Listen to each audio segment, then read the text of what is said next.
नमस्कार, आप देख रहे हैं सत्य हिंदी का शाम 6 बजे का बुलेटिन। मैं हूं वेंकटेश।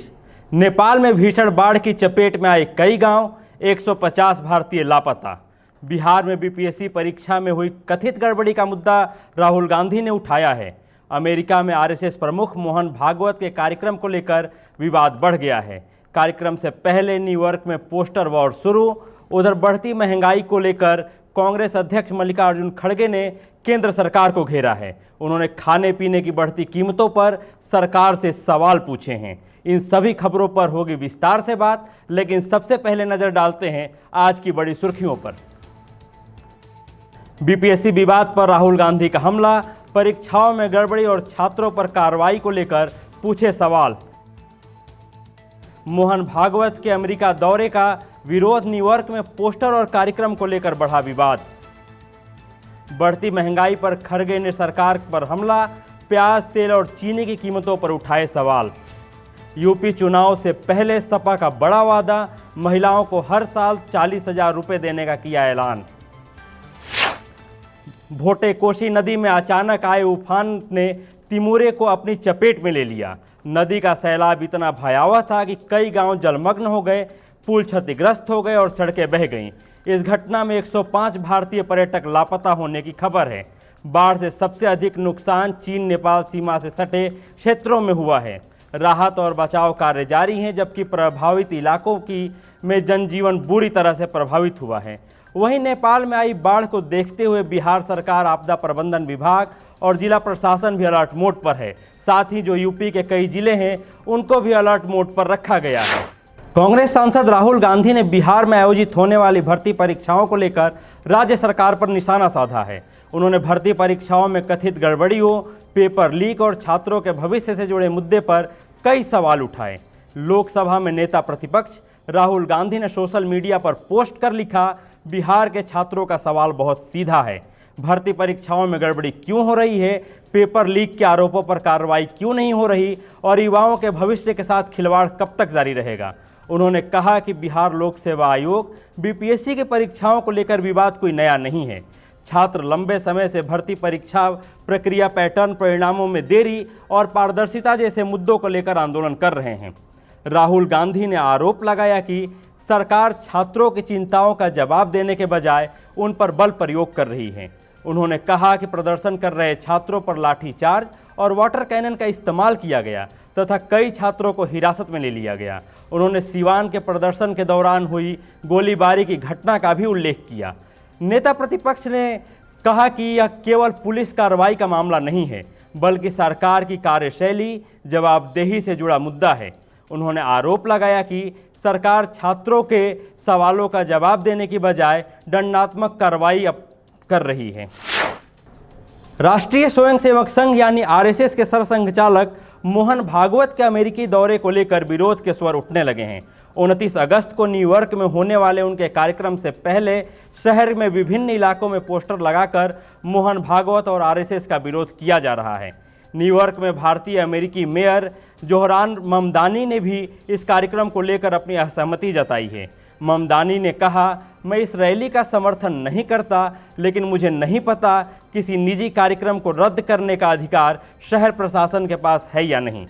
वहीं मोहन भागवत के अमेरिका पहुंचने से ठीक पहले इंडियन अमेरिकन मुस्लिम काउंसिल यानी IAMC से जुड़े धार्मिक और सामाजिक संगठनों ने एक प्रेस कॉन्फ्रेंस आयोजित कर उनके कार्यक्रम का विरोध किया। इन संगठनों ने आरएसएस की विचारधारा को लेकर अपनी आपत्तियां दर्ज कराईं।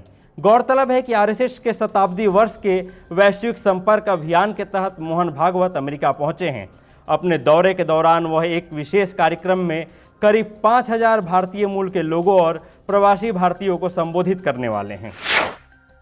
खाने पीने की बढ़ती कीमतों को लेकर कांग्रेस अध्यक्ष मल्लिकार्जुन खड़गे ने केंद्र की बीजेपी सरकार पर निशाना साधा है। खड़गे ने सोशल मीडिया पोस्ट के जरिए महंगाई को लेकर सरकार पर सवाल उठाए और कहा कि कांग्रेस पार्टी और जनता महंगाई के मुद्दे पर लगातार सवाल पूछती रहेगी। खड़गे ने त्योहारों के दौरान आम आदमी की रसोई पर बढ़ते बोझ का जिक्र करते हुए दावा किया कि प्याज के दाम एक साल में 59% तक बढ़ गए और कई शहरों में इसकी कीमत 50 से 60 प्रति किलो तक पहुंच गई। उन्होंने चीनी की कीमत 60 से 70 रुपये प्रति किलो और कुछ जगहों पर 72 रुपये प्रति किलो तक होने का दावा किया। कांग्रेस अध्यक्ष ने सरसों के तेल की कीमत 200 रुपये प्रति लीटर से अधिक होने और खाद्य महंगाई दर 5.52% तथा थोक महंगाई दर 9.78% होने का भी उल्लेख किया। मल्लिकार्जुन खड़गे ने बीजेपी सरकार पर निशाना साधते हुए कहा कि 12 साल में सत्ता में रहने के बावजूद महंगाई आम आदमी के लिए बड़ी चुनौती बन गई है। उन्होंने आरोप लगाया कि कभी दाल, कभी सब्जियां, कभी तेल और कभी चीनी की बढ़ती कीमतें लोगों का घरेलू बजट बिगाड़ रही हैं।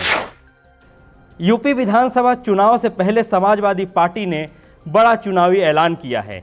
मैनपुरी से सांसद डिंपल यादव ने स्त्री सम्मान समृद्धि योजना के तहत सत्ता में आने पर महिलाओं को हर साल 40,000 रुपये देने का वादा किया है। उन्होंने यह घोषणा लखनऊ में आयोजित एक प्रेस कॉन्फ्रेंस के दौरान की। इस दौरान समाजवादी पार्टी के राष्ट्रीय अध्यक्ष अखिलेश यादव भी मौजूद थे। डिंपल यादव ने कहा कि यह योजना केवल 40,000 रुपये तक सीमित नहीं रहेगी, बल्कि हर साल इस राशि में बढ़ोतरी भी की जाएगी। कार्यक्रम के दौरान उन्होंने दावा किया कि यह योजना महिलाओं के आर्थिक सशक्तिकरण की दिशा में एक बड़ा कदम साबित होगी। वहीं उत्तर प्रदेश की योगी सरकार ने भी महिलाओं के लिए कई घोषणाएं की हैं और सरकार ने 60 वर्ष से अधिक आयु की महिलाओं के लिए आजीवन मुफ्त बस यात्रा सुविधा देने का ऐलान किया है। बुलेटिन में भी खबरें और भी हैं। पीएम आवास के पास 6 हफ्ते में झुग्गियों को खाली करने का आदेश। मनुस्मृति विवाद पर राहुल गांधी को लेकर असम सीएम हिमंता बिश्व शर्मा का विवादित बयान। अमेरिका ईरान तनाव कम करने की आसिम मुनीर की कोशिश नाकाम।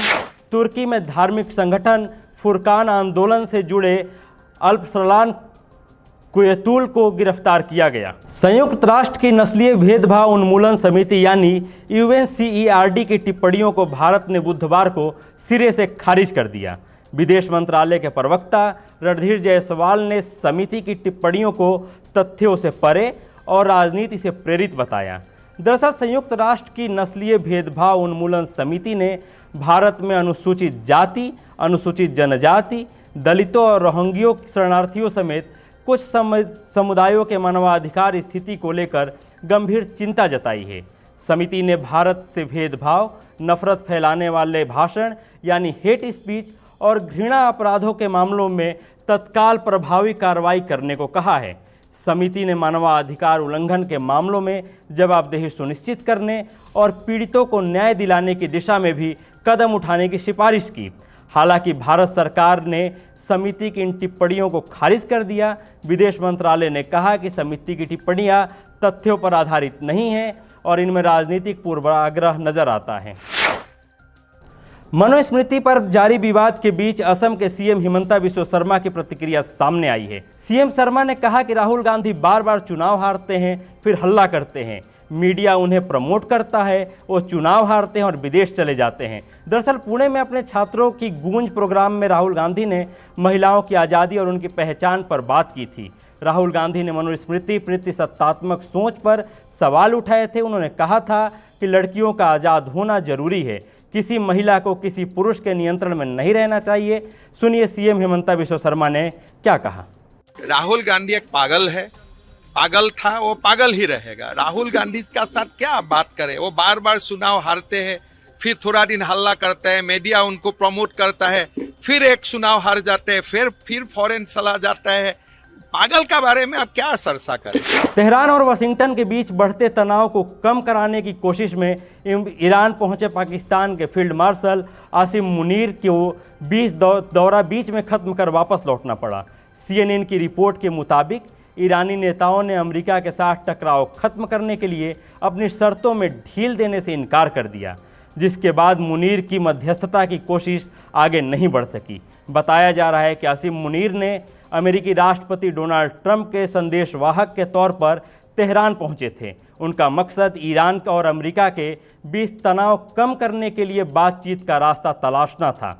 हालांकि ईरान पक्ष अपनी शर्तों पर कायम रहा और टकराव खत्म करने के लिए किसी तरह की रियायत देने से इनकार कर दिया। इसके बाद आसिम मुनीर को अपना दौरा बीच में ही खत्म कर पाकिस्तान लौटना पड़ा। तुर्की में धार्मिक संगठन फुरकान आंदोलन से जुड़े अल्पसलान और कोयतूल को गिरफ्तार किया गया है। उनके साथ उनकी पत्नी सेमरा कोयतूल, वकील बिलाल इपेक और संगठन के कई अन्य सदस्यों को भी हिरासत में लिया गया है। अल्पसलान कोयतूल शरिया कानून लागू करने समर्थन के लिए जाने जाते हैं। उनकी गिरफ्तारी ऐसे वक्त में हुई है जब ईरान अमेरिका तनाव के बीच उन्होंने तुर्की के राष्ट्रपति रेचेप तैयब की नीतियों पर तीखी प्रतिक्रिया दी थी। कोयतूल और उनके साथियों पर संगठित अपराध, धोखाधड़ी, मनी लॉन्ड्रिंग और टैक्स नियमों के उल्लंघन समेत कई गंभीर आरोप लगाए गए हैं। अधिकारियों के मुताबिक इन आरोपों को लेकर जांच जारी है। तो अभी के लिए इतना ही, फिर नई खबरों के साथ मुलाकात होगी रात 8 बजे। शुक्रिया।